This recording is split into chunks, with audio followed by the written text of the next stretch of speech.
જે વાત કરીએ છીએ સિદ્ધેશ્વરી માતા કળાના ઇતિહાસ વિશે, તો પૂરો ઇતિહાસ જાણવા વિડીયોમાં બન્યા રહેજો.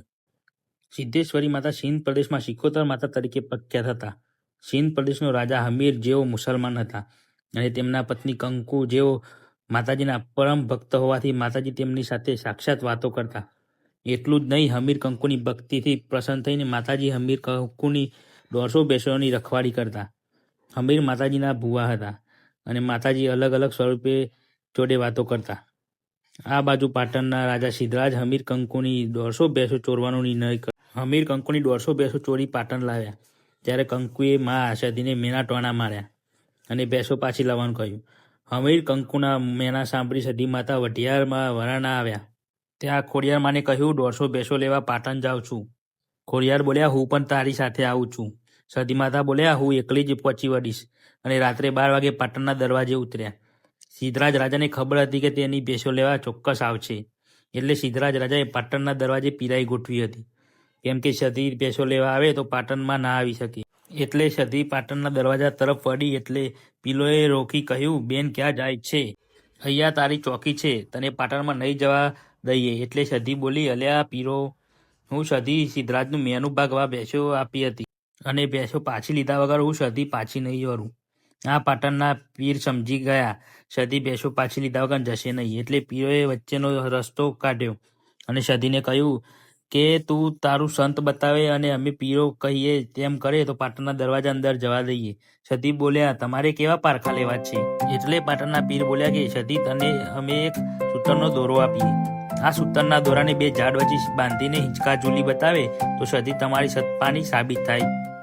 જો તમે હિંચકા નહીં ઝૂલી બતાવો તો પાટણમાં નહીં વરવા દઈએ. એટલે સતી બોલી કે અલે પીરો, લાવો તમારો સૂતરનો દોરો. હું સિંધમાંથી આવી છું, પણ ગુજરાતમાં ખેલીને ના જાઉં તો ધીક પડે મારા અવતારને. સતીએ સૂતરનો દોરો પીર પાસેથી લઈને 2 ઝાડ વચ્ચે બાંધીને હિંચકા ઝૂલવા માંડી. સતી હિંચકા ઝૂલતી ઝૂલતી આકાશમાં ઉડવા માંડી અને સતીએ આ પાટણના પીરોને કીધું કે અલ્યા પીરો, તમારા પાટણના જેટલાય પીરો હોય ને એટલા પીરોની પીરાઈ મૂકો. જો આ બધી પીરોને કૂદીને પાટણમાં ના ઉતરું તો હું 12 ભવાનની 12 વટી નહીં. સતીએ એક કૂદકો મારીને એટલે પાટણના રાણકી વાવે આવીને ઉતરી. બીજો કૂદકો સિદ્ધરાજ રાજાના રાજમહેલમાં બિહારો માંડ્યો. પાટણના પીરોને પછડાટ આપીને સતી સિદ્ધરાજ રાજાના મહેલમાં આવી. મહેલમાં આવીને સતીએ રાણીવાસમાં મૂક્યો.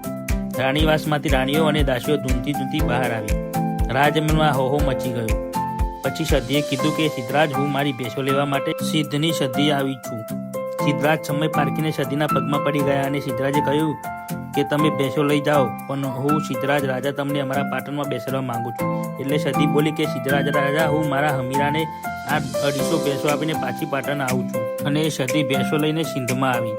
સતીએ હમીરાને ભેંસો આપીને કીધું કે હમીરા, તારું અને તારી કંકુનું મેનું અને વહમું લાગ્યું છું.